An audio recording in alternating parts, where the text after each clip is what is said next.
خالد رضی اللہ عنہ کو خیال آیا کہ زرار اور ان کے مجاہدین رومیوں کے ہاتھوں مارے گئے ہیں یا بروقت پہنچ نہیں سکے۔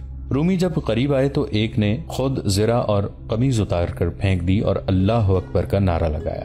تب خالد رضی اللہ عنہ نے دیکھا کہ یہ تو زرار رضی اللہ عنہ ہیں۔ انہوں نے باقی 9 کو قریب سے دیکھا تو ان کے اپنے ہی منتخب کیے ہوئے مجاہدین تھے۔ یہ مذاق زرار بن الازور نے کیا تھا۔ انہوں نے گھات میں بیٹھے ہوئے رومیوں کو بڑے اطمینان سے قتل کر دیا تھا، پھر ان کی وردیاں اتار کر پہن لیں۔ انہیں معلوم تھا کہ وردان انہیں پکارے گا۔ وہ وردان کی پکار پر نکل آئے۔ وردان خوش ہو گیا کہ اس کی سازش کامیاب ہو گئی ہے۔ پیچھے ہٹ ابن الولید، زرار نے تلوار نکال کر کہا، یہ میرا شکار ہے، اور وہ وردان کی طرف بڑھنے لگے۔ قسم ہے تجھے اس کی جو کوئی بھی تیرا معبود ہے، وردان نے خالد رضی اللہ عنہ سے کہا، مجھے اپنی تلوار سے ختم کر اور اس شیطان کو مجھ سے دور رکھ۔ زرار رضی اللہ عنہ نے اپنی ایک دہشت ناک مثال قائم کر رکھی تھی۔ وردار نے زرار کو ذاتی مقابلوں میں رومیوں کو کاٹتے بھی دیکھا تھا۔ اسے ڈر تھا کہ زرار اسے اذیت دے دے کر ماریں گے۔ اس کے لیے اب بھاگ نکلنا ناممکن تھا۔ وہ چاہتا تھا کہ اسے جلدی مار دیا جائے۔ خالد رضی اللہ عنہ نے زرار کو اشارہ کیا اور ہاتھ ان کی طرف بڑھایا۔ زرار رضی اللہ عنہ نے اپنی تلوار خالد رضی اللہ عنہ کو دے دی۔ وردان نے منہ دوسری طرف کر لیا۔ خالد رضی اللہ عنہ کے ایک ہی وار سے وردان کا سر زمین پر جا پڑا۔ خالد رضی اللہ عنہ وہاں رکے نہیں، فوراً اپنی فوج تک پہنچے اور حملے کا حکم دے دیا۔ یہ حملہ بھی گزشتہ روز کی مانند تھا۔ خالد رضی اللہ عنہ نے قلب اور دونوں پہلوؤں کے دستوں کو ایک ہی بار حلہ بولنے کا حکم دے دیا۔ انہوں نے 4000 مجاہدین کا محفوظہ، جس میں سالار یزید بن جبل تھے، پیچھے رکھا۔ مسلمان حملہ کرتے اور پیچھے ہٹاتے تھے اور پھر حملہ کرتے تھے۔ رومی تعداد میں بہت زیادہ تھے، لیکن ان کا سالار اعلیٰ ان میں نہیں تھا۔ اس کی جگہ ان کا سالار قبقلار کمان کر رہا تھا۔ رومی جم کر مقابلہ کر رہے تھے، لیکن مسلمانوں کے حملے غضبناک تھے۔ ان کے سالار سپاہیوں کی طرح لڑ رہے تھے۔ خود خالد رضی اللہ عنہ سالار سے سپاہی بن گئے تھے۔ رومی سالار لڑا نہیں کرتے بلکہ حکم دیا کرتے تھے، لیکن اس معرکے میں وہ مسلمان سالاروں کی دیکھا دیکھی سپاہیوں کی طرح لڑنے لگے۔ جنگ کی شدت اور خونریزی بڑھتی چلی گئی۔ دونوں طرف کوئی چال نہیں چلی جا رہی تھی۔ زیادہ نقصان رومیوں کا ہو رہا تھا۔ ان کا لشکر تہ بتہ تھا۔ خالد رضی اللہ عنہ نے یہ سوچ کر اتنا شدید حملہ کرایا تھا کہ دشمن کا سالار اعلیٰ مارا جا چکا ہے، اور مجاہدین یہ دیکھ کر تابڑ توڑ حملے کرتے تھے کہ رومیوں کی تعداد اتنی زیادہ ہے کہ وہ ایک دوسرے میں پھنس کے رہ گئے ہیں۔ خالد رضی اللہ عنہ حملے کا ایک اور مرحلہ شروع کرنا چاہتے تھے، جس کے لیے وہ موزوں موقع دیکھ رہے تھے۔ چند گھنٹوں بعد انہیں یہ موقع ملا۔ دونوں فوجیں تھک گئی تھیں۔ رومیوں کو پتہ چل گیا تھا کہ ان کا سالار اعلیٰ ان میں نہیں، البتہ دوسرے رومی سالار پورے جوش و خروش سے لڑ بھی رہے تھے اور لڑا بھی رہے تھے۔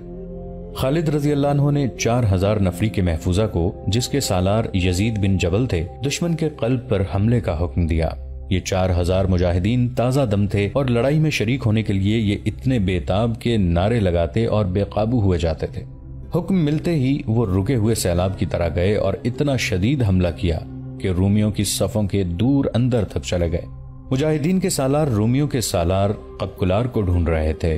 مرکزی جھنڈا اسی کے پاس تھا اور وہ وردان کا قائم مقام تھا۔ ہم آپ کو پہلے بھی بتا چکے ہیں کہ اس نے وردان سے کہہ دیا تھا کہ مسلمانوں کے ساتھ صلح سمجھوتا کر لیا جائے۔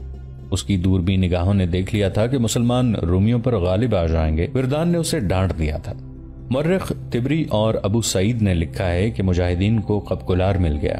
اسے دیکھ کر سب حیران رہ گئے۔ وہ سالار لگتا ہی نہیں تھا، وہ تو جنگ سے لا تعلق کھڑا تھا۔ اس نے اپنے سر پر اس طرح کپڑا لپیٹا ہوا تھا کہ اس کی آنکھیں بھی ڈکی ہوئی تھیں۔ اس کے محافظوں نے بے دلی سے مقابلہ کیا، شاید اس لیے کہ وہ اپنے سپہ سالار کو نیم مردہ سمجھ رہے تھے۔ انہی سے پتہ چلتا تھا کہ یہ ہے قبقلار۔ مجاہدین نے اسے اسی حالت میں قتل کر دیا۔ بعض مورخوں نے خیال ظاہر کیا ہے کہ قبقلار نے اپنی آنکھوں پر اس لیے کپڑا ڈال رکھا تھا کہ وہ اپنے لشکر کا قتل عام نہیں دیکھ سکتا تھا۔ اس کی قوت برداشت جواب دے گئی تھی۔ رومیوں کا مرکزی پرچم گر پڑا۔ مجاہدین اب یہ نعرے لگا رہے تھے، خدا کی قسم ہم نے رومیوں کے دونوں سپہ سالاروں کو قتل کر دیا ہے۔ رومیوں تمہارا پرچم کہاں ہے؟ شاہ ہرقل کو بلاؤ۔ رومیوں تمہاری صلیبیں اور جھنڈے کہاں ہیں؟ مجاہدین اسلام تو اپنے اللہ، رسول صلی اللہ علیہ وآلہ وسلم اور ایک عقیدے کی خاطر لڑ رہے تھے، لیکن رومی جن کے حکم سے لڑ رہے تھے وہ مارے جا چکے تھے۔ مجاہدین کے پاس ایمان کی قوت تھی جو جادو کی طرح رومیوں پر غالب آ گئی۔ رومی بھاگنے لگے۔ ان میں سے کچھ بیت المقدس کی طرف بھاگے جا رہے تھے، کچھ غزہ اور بعض یافا کی طرف۔ رومیوں کی جنگی طاقت کو مکمل طور پر تباہ کرنے کے لیے خالد رضی اللہ عنہ نے اپنے سوار دستوں کو حکم دیا کہ وہ بھاگتے دشمن کا تعاقب کریں اور کسی کو زندہ نہ چھوڑیں۔ وہ ایک عبرتناک منظر تھا۔ رومی جانے بچانے کے لیے ادھر ادھر بھاگ رہے تھے اور مسلمان سوار ان کے تعاقب میں جا کر انہیں برچھیوں میں پرو رہے تھے۔ ان رومیوں نے اپنی تعداد پر بھروسہ کیا تھا۔ شراب کے نشے کو وہ اپنی طاقت سمجھے تھے۔ انہوں نے مسلمان کو غریب اور نادار سمجھ کر انہیں ایک ایک دینار پیش کیا تھا۔ خالد رضی اللہ عنہ نے انہیں کہا تھا کہ تم سے دینار تو ہم لے ہی لیں گے۔ اب ان رومیوں کو کہیں پناہ نہیں مل رہی تھی۔ ان کا میدان جنگ میں اتنا جانی نقصان نہیں ہوا تھا جتنا میدان جنگ سے بھاگتے وقت ہوا۔ ان میں خوش قسمت وہ تھے جو بیت المقدس پہنچ گئے اور شہر میں داخل ہو گئے تھے۔ یہ قتل عام اس وقت رکا جب سورج غروب ہو گیا اور اندھیرا اتنا کہ سواروں کو اپنے گھوڑوں کے سر نظر نہیں آتے تھے۔ اس وقت خالد رضی اللہ عنہ اپنے خیمے میں تھے۔ انہیں بتایا گیا کہ وہ داؤد نام کا ایک عیسائی عرب سے ملنے آیا ہے۔ خالد رضی اللہ عنہ نام سنتے ہی باہر کو دوڑے۔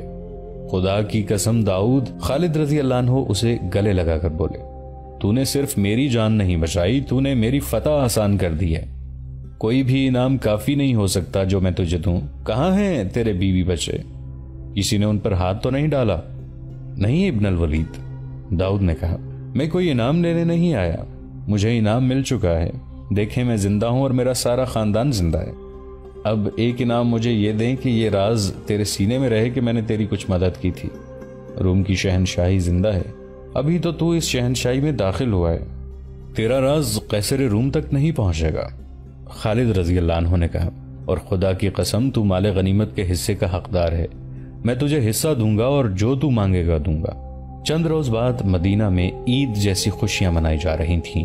خالد رضی اللہ عنہ نے امیر المؤمنین ابو بکر رضی اللہ عنہ کو خط لکھا تھا کہ 3 گنا طاقتور رومیوں پر کس طرح فتح حاصل کی گئی ہے، جس میں 50,000 رومی ہلاک ہوئے ہیں۔ ان کے مقابلے میں شہید ہونے والے مجاہدین کی تعداد 450 تھی۔ خالد رضی اللہ عنہ کا یہ خط پہلے مسجد میں پڑھ کر سنایا گیا، پھر مدینہ کی گلیوں میں لوگوں کو اکٹھا کر کے سنایا گیا۔ لوگوں نے ناچنا شروع کر دیا، وہ ایک دوسرے سے بغل گیر ہو رہے تھے۔ مدینہ فتح اور مسرت کے نعروں سے گونجنے لگا۔ خالد رضی اللہ عنہ نے امیر المؤمنین کو یہ بھی لکھا تھا کہ اب وہ دمشق کو محاصرے میں لیں گے، جو شام کا یعنی روم کی شہنشاہی کا بڑا ہی اہم شہر تھا۔ روم کی شہنشاہی بہت ہی وسیع تھی۔ جب مدینہ اور گرد و نواح کے لوگوں کو یہ خبر ملی کہ خالد رضی اللہ عنہ رومیوں پر ایک فتح حاصل کر کے دمشق کی طرف بڑھ رہے ہیں، تو کئی مسلمان خالد رضی اللہ عنہ کی فوج میں شامل ہونے کے لیے تیار ہو گئے۔ ان میں ابو سفیان بھی تھے جو مشہور شخصیت تھے۔ وہ اپنی بیوی ہند کے ساتھ روانہ ہو گئے۔ 1352 سال پہلے ماہ اگست کے ایک روز جب مدینہ میں مسلمان اجنادین کی فتح پر خوشیاں منا رہے تھے، مدینہ سے دور، بہت ہی دور، شمال میں روم کی شہنشاہی کے ایک اہم شہر خمس پر مایوسی اور ماتم کی سیاہ کالی گھٹا چھائی ہوئی تھی۔ رومیوں کے شہنشاہ ہرقل کے محل میں قہر اور غضب کی آوازیں گرج رہی تھیں۔ بصرہ کی شکست کی خبر لے جانے والا قاصد اگر وہاں سے کھسک نہ آتا تو ہرقل غصے میں اس کا سر کاٹ دیتا۔ ہمارے سپہ سالار وردان کو کیا ہو گیا تھا؟ شہنشاہ ہرقل نے غضبناک آواز میں پوچھا۔ مارا گیا ہے، اسے کانپتی ہوئی آواز میں جواب ملا۔ اور وہ قبقلار؟ وہ کہتا ہے کہ میری تلوار کی ہوا سے ہی دشمن کٹ جاتا ہے، وہ بھی مارا گیا ہے۔ اور فاستود؟ وہ لڑائی سے پہلے ذاتی مقابلے میں مارا گیا تھا۔ شہنشاہ ہرقل نے ان تمام سالاروں کے نام لیے جو اجنادین کی لڑائی میں شامل تھے اور جن کی بہادری اور جنگی قیادت پر اسے بھروسہ تھا۔ اسے یہی جواب ملا کہ مارا گیا ہے یا شدید زخمی ہو گیا ہے۔ وہ سب ہلاک یا زخمی نہیں ہوئے تھے، ان میں بعض بھاگ گئے تھے اور اب مسلمان دمشق کی طرف بڑھے آ رہے ہیں۔ شہنشاہ ہرقل کو بتایا گیا۔ دمشق کی طرف؟ اس نے ہڑبڑا کر کہا، نہیں، میں انہیں دمشق تک نہیں پہنچنے دوں گا، وہ دمشق ہم سے نہیں لے سکتے، وہاں میرا شیر موجود ہے، توما، دمشق کا سالار توما ہے۔ ہرقل تیز تیز قدم اٹھاتا اپنے شاہانہ کمرے میں چل رہا تھا اور اپنی ایک ہتھیلی پر دوسرے ہاتھ کے مکے مارے جا رہا تھا۔ اس کے خوشامدی درباریوں، خاص خادموں اور اس کے خدمت میں حاضر رہنے والی بڑی حسین لڑکیوں کو معلوم تھا کہ جب شہنشاہ اس طرح پریشانی یا غصے کی کیفیت میں ہوتا ہے تو سب سے زیادہ خوبصورت لڑکی شراب پیش کرتی ہے۔ ایک لڑکی جو باریک ریشمی لباس میں برہنہ لگتی تھی، چاندی کے پیالے میں شراب لے کر آئی اور اشتعال انگیز ادا سے ہرقل کے سامنے گئی۔ ہرقل بپھرے ہوئے سانڈ کی طرح پھنکار رہا تھا۔ اس نے لڑکی کے ہاتھوں میں تشتری دیکھ کر بڑی زور سے تشتری کے نیچے ہاتھ مارا۔ شراب کا پیالہ لڑکی کے منہ پر لگا، تشتری چھت تک جا کر واپس آئی۔ ہرقل نے لڑکی کو دھکا دیا تو وہ دروازے میں جا پڑی۔ شراب شراب شراب، ہرقل نے غصے سے کہا، تم نے شراب اور حسین لڑکیوں سے دل بہلانے اور بدمست رہنے والوں کا انجام دیکھا نہیں؟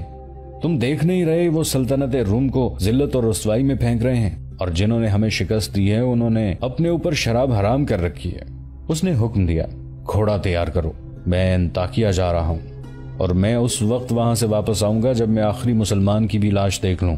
بادشاہ جنگ کے لیے جب کوچ کرتے تھے تو اس کے لیے بہت سے انتظامات کیے جاتے تھے۔ محافظ دستہ اور بادشاہ کی من پسند عورتیں ساتھ جایا کرتی تھیں۔ ایسے انتظامات ہر وقت تیار رہتے تھے، مگر اب کے ہرقل تو جیسے اڑ کر انطاکیہ پہنچنے کی کوشش میں تھا۔ اس کے کوچ کے انتظامات کرنے والوں پر قیامت ٹوٹ پڑی اور وہ انتظامات میں مصروف ہو گئے۔ خالد رضی اللہ عنہ اجنادین میں 7 روز رہے۔ انہوں نے اپنے سالاروں سے کہا کہ دشمن کو کہیں سستانے اور دم لینے کی مہلت نہ دو، انہیں اتنی مہلت نہ دو کہ وہ اپنی بکھری ہوئی جمعیت کو اکٹھا کر سکے۔ اس اصول کے تحت دمشق کی طرف ان کا کوچ بہت تیز تھا۔ انہوں نے اپنے جاسوس پہلے ہی بھیج دیے تھے۔ اب خالد رضی اللہ عنہ نے جاسوسی کا نظام مزید بہتر بنا دیا تھا۔ وہ اس حقیقت کو نظر انداز نہیں کر سکتے تھے کہ قیصر روم کی سلطنت بہت وسیع ہے اور ان کے مطابق ان کی فوج زیادہ بھی ہے اور برتر بھی۔ ایسی فوج پر غلبہ پانے کے لیے ان کے احوال کوائف کا قبل از وقت معلوم کرنا ضروری تھا، اور اتنا ہی ضروری ان علاقوں کے قد و خال کو جاننا تھا جہاں جہاں اس فوج کے دستے موجود تھے۔ ان کی نقل و حرکت کے متعلق قبل از وقت معلومات حاصل کرنا بھی سود مند تھا۔ راستے میں بیت المقدس آتا تھا۔ خالد رضی اللہ عنہ نے اس اہم شہر کو نظر انداز کر دیا اور اس سے کچھ فاصلے سے آگے چلے گئے، لیکن ایک مقام کو نظر انداز کرنا مشکل تھا۔ اس بستی کا نام فحل تھا، جو ایک مضبوط قلعہ تھا۔ خالد رضی اللہ عنہ اس کے قریب پہنچے تو ایک فقیر نے، جو پاگل لگتا تھا، خالد رضی اللہ عنہ کا راستہ روک لیا۔ خالد بن ولید رضی اللہ عنہ نے اسے اپنے پاس بلا لیا۔ کیا خبر لائے ہو؟ خالد رضی اللہ عنہ نے اس سے پوچھا۔ وہ خالد رضی اللہ عنہ کا جاسوس تھا۔ اس بستی کا نام فحل ہے، جاسوس نے جواب دیا۔ آپ دیکھ رہے ہیں یہ قلعہ ہے، اس کے اندر فوج ہے، باہر کچھ بھی نہیں۔ رومیوں سے ہماری جہاں کہیں بھی ٹکر ہو گئی، اس قلعے سے رومیوں کو کمک اور دیگر مدد ملے گی۔ خالد رضی اللہ عنہ نے اس قلعے کا محاصرہ ضروری نہ سمجھا۔ وہ اپنی نفری کم نہیں کرنا چاہتے تھے۔ دمشق کی تسخیر کوئی معمولی مہم نہیں تھی، بلکہ اپنی شکست کے امکانات بڑھتے جا رہے تھے۔ خالد رضی اللہ عنہ نے اپنے ایک نائب سالار ابو العور کو بلایا اور اسے حکم دیا کہ وہ ایک سوار دستہ اپنے ساتھ رکھے اور فحل کے قریب کہیں تیاری کی حالت میں موجود رہے۔ یہاں سے فوج باہر نکلے تو تیروں کی بوچھاڑیں مارے اور کسی کو باہر نہ نکلنے دے۔ خالد رضی اللہ عنہ وہاں رکے نہیں۔ ابو العور نے ایک سوار دستہ وہاں روک لیا اور اس قلعہ بند بستی کے جتنے دروازے تھے ان سب کے سامنے سوار متعین کر دیے۔ سواروں کو گھوڑوں سے اترنے کی اور محدود سے فاصلے تک گھومنے پھرنے کی اجازت دے دی گئی۔ خالد رضی اللہ عنہ کی فوج، جس کی تعداد 32,000 سے کم ہو گئی تھی، بظاہر بے ترتیب قافلے کی صورت میں دمشق کی جانب جا رہی تھی، لیکن اس کے ہر دستے کو اپنے فرائض کا علم تھا۔ ان میں ہراول کا دستہ بھی تھا اور ان میں عقب اور پہلوؤں کے حفاظتی دستے بھی تھے، اور یہ تمام دستے جو کنے ہو کر چلے جا رہے تھے، کسی بھی جگہ اور کسی بھی وقت ان پر حملہ ہو سکتا تھا۔ داؤد عیسائی نے خالد رضی اللہ عنہ کو خبردار کر دیا تھا کہ وہ تو ابھی روم کی شہنشاہی میں داخل ہوئے ہیں اور اس شہنشاہی کی حدود بہت وسیع ہیں۔ اس وقت تک رومی فوج کے دستے جہاں جہاں تھے وہاں ہرقل کا یہ پیغام پہنچ چکا تھا کہ مسلمانوں کی فوج کو روکا جائے۔ اس حکم کے تحت دمشق کی طرف جانے والے راستوں پر رومیوں نے اپنے جاسوس بھیج دیے تھے۔ دریائے یرموک کے کنارے وقوسا ایک قصبہ تھا۔ کسی رومی جاسوس نے خالد رضی اللہ عنہ کے لشکر کو آتے دیکھ لیا تھا اور پیچھے جا کر اطلاع دی۔ جب خالد رضی اللہ عنہ وقوسا کے قریب پہنچے تو رومی فوج کے بہت سے دستے خالد رضی اللہ عنہ کا راستہ روکنے کے لیے تیار کھڑے تھے۔ مورخوں نے لکھا ہے کہ اجنادین کی لڑائی سے بھاگے ہوئے کئی رومی فوجی قوسا پہنچ چکے تھے۔ انہیں بھی ان دستوں میں شامل کر لیا گیا تھا جو مسلمانوں کو روکنے کے لیے جنگی ترتیب میں کھڑے تھے، مگر ان میں لڑنے کا جذبہ سرد تھا کیونکہ ان پر مسلمانوں کا خوف طاری تھا۔ جن کمانداروں اور سپاہیوں نے ابھی مسلمانوں سے جنگ نہیں لڑی تھی وہ اجنادین کے بھگوڑوں سے پوچھتے تھے کہ مسلمان لڑنے میں کیسے ہیں۔ دیکھ لو، انہیں کچھ اس قسم کے جواب ملے۔ 30,000 نے 90,000 کو اس طرح شکست دی ہے کہ سپہ سالار سے چھوٹے سے سالار تک ایک بھی زندہ نہیں۔ انہوں نے ہماری آدھی نفری مار ڈالی ہے، زخمیوں کا کوئی حساب ہی نہیں۔ مت پوچھو دوستو، مت پوچھو۔ میں تو انہیں انسان سمجھتا ہی نہیں. ان کے پاس کوئی جادو ہے یا وہ جنات جیسی کوئی مخلوق ہیں. ان کا ایک ایک آدمی 10 کا مقابلہ کرتا ہے. ان کے سامنے کوئی جم کر لڑا ہی نہیں. پوچھتے کیا ہو, وہ آ رہے ہیں, خود دیکھ لینا. وہ آئے اور انہوں نے دیکھ لیا. دیکھ یہ لیا کہ مسلمان جو بے ترتیب قافلے کی طرح آ رہے تھے, دیکھتے ہی دیکھتے جنگی ترتیب میں ہو گئے. عورتیں اور بچے پیچھے رہ گئے اور ان کا حفاظتی دستہ اپنی جگہ پر چلا گیا. خالد رضی اللہ عنہ اپنے محافظوں وغیرہ کے ساتھ آگے ہو گئے اور دونوں فوجیں آمنے سامنے آ گئیں. ہم پہلے بھی بیان کر چکے ہیں کہ خالد رضی اللہ عنہ کی جنگی چالوں کا اور مجاہدین کو لڑانے کا انداز ایسا تھا کہ دشمن بوکھلا جاتا. پھر مسلمانوں کے حملے کی شدت سے دشمن کے سپاہیوں پر خوف طاری ہو جاتا تھا. ان میں سے جو سپاہی بھاگ نکلتے تھے وہ جہاں جاتے اس خوف کو اپنے ساتھ لے جاتے اور فوج میں پھیلاتے تھے. یہ ثابت کرنے کے لیے کہ وہ بلا وجہ نہیں بھاگے, وہ اس خوف کو مبالغے سے اور ایسے طریقے سے بیان کرتے تھے کہ سننے والے یہ سمجھ لیتے کہ مسلمانوں میں کوئی مافوق الفطرت قوت ہے. اس طرح خالد رضی اللہ عنہ نے دشمن پر ایک نفسیاتی اثر ڈال رکھا تھا جو ہر میدان میں ان کے کام آتا تھا. یہ قوت مافوق الفطرت ہی تھی جو عقیدے کی سچائی, ایمان کی پختگی اور جذبے کی شدت سے پیدا ہوئی تھی. مسلمان اللہ کے حکم سے لڑتے تھے, ان کے دلوں میں کوئی ذاتی غرض اور لالچ نہیں تھا. وقوسہ کے میدان میں جب رومی مسلمانوں کے مقابلے میں آئے تو ان کے انداز میں جوش و خروش تھا اور جارحیت بھی شدید نظر آتی تھی. لیکن خالد رضی اللہ عنہ نے جب حملہ کیا تو رومیوں میں لڑنے کا جذبہ اتنا شدید نہ تھا جتنا ہونا چاہیے تھا. خالد رضی اللہ عنہ نے سامنے سے حملہ کیا اور دونوں پہلوؤں کے کچھ دستوں کو پھیلا کر اس حکم کے ساتھ آگے بڑھایا کہ دشمن کے پہلوؤں کی طرف جا کر حملہ کریں. مورخوں کے مطابق رومی سامنے کے حملے کو روکنے کے لیے ایسی صورت اختیار کر بیٹھے کہ اپنے پہلوؤں کو نہ دیکھ سکے. ان پر جب دائیں اور بائیں سے بھی حملہ ہوا اور ان کے دائیں بائیں کے دستے مسلمانوں کے دباؤ سے اندر کو سکڑنے اور سمٹنے لگے تو وہ گھبرا گئے. ان پر خوف طاری ہو گیا جو خالد رضی اللہ عنہ کے نام سے منسوب تھا. اس خوف نے رومیوں کے پاؤں اکھاڑ دیے. ان رومی دستوں کے لیے یہ حکم تھا کہ وہ مسلمانوں کو زیادہ سے زیادہ دنوں تک روکے رکھیں. وجہ یہ تھی کہ دمشق میں جو رومی فوج تھی اس میں دوسری جگہوں سے دستے بھیج کر اضافہ کیا جا رہا تھا. ہرقل اس کوشش میں تھا کہ اس کے یہ دستے مسلمانوں سے پہلے دمشق تک پہنچ جائیں. اس کے لیے ضروری تھا کہ وقوسہ میں مسلمانوں کی فوج کو روک لیا جاتا اور ایسی لڑائی لڑی جاتی جو طول پکڑ جاتی. ایسی لڑائی کے طور طریقے مختلف ہوتے ہیں. خالد رضی اللہ عنہ نے رومیوں کو کچھ سوچنے کی مہلت ہی نہ دی. رومی بے شمار لاشیں اور زخمی میدان میں چھوڑ کر بھاگ گئے. خالد رضی اللہ عنہ وہاں اتنا ہی رکے کہ اپنے شہیدوں کا جنازہ پڑھ کر دفن کیا, زخمیوں کو ساتھ لیا اور مال غنیمت اکٹھا کیا اور چل پڑے. یہ اگست 634 عیسوی کا تیسرا ہفتہ بمطابق جمادی الاخر 13 ہجری تھا.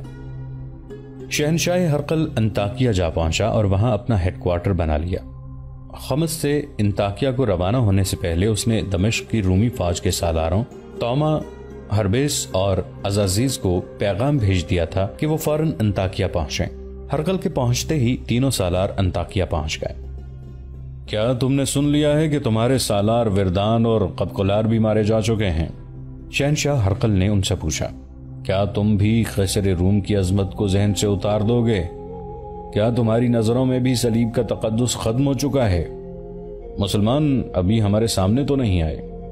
سالار توما نے کہا, ہمیں ابھی نہ آپ نے آزمایا ہے نہ مسلمانوں نے. انہیں آنے دیں, میں آپ کی بیٹی کے آگے شرمسار نہیں ہوں گا. توما شہنشاہ ہرقل کا داماد تھا اور وہ دمشق کا سپہ سالار تھا. بڑا پکا مذہبی آدمی تھا اور اپنے مذہب عیسائیت کے فروغ اور تحفظ کے لیے سرگرم رہتا تھا. توما, ہرقل نے اسے کہا, تم مذہب میں اتنے مگن رہتے ہو کہ دمشق کے دفاع کی طرف پوری توجہ نہیں دے رہے. میں تو یہ سمجھتا ہوں کہ مذہب نہ رہا تو دمشق بھی نہیں رہے گا. توما نے کہا, کیا آپ نہیں جانتے کہ مسلمانوں کے خلاف جنگ میں بھی مذہب شامل ہے؟ میں یہاں اکیلا تو نہیں.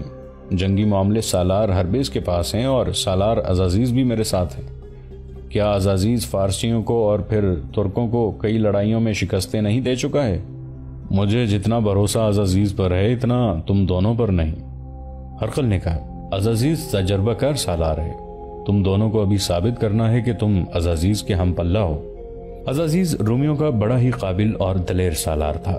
اس نے بہت سی لڑائیاں لڑیں اور ہر میدان میں فتح حاصل کی تھی. عربی زبان پر اسے اتنا عبور حاصل تھا کہ وہ عربی بولتا تو شک ہوتا تھا کہ عرب کا رہنے والا ہے. دوستو, آج کے لیے اتنا ہی. اسی کہانی کی اگلی قسط کے ساتھ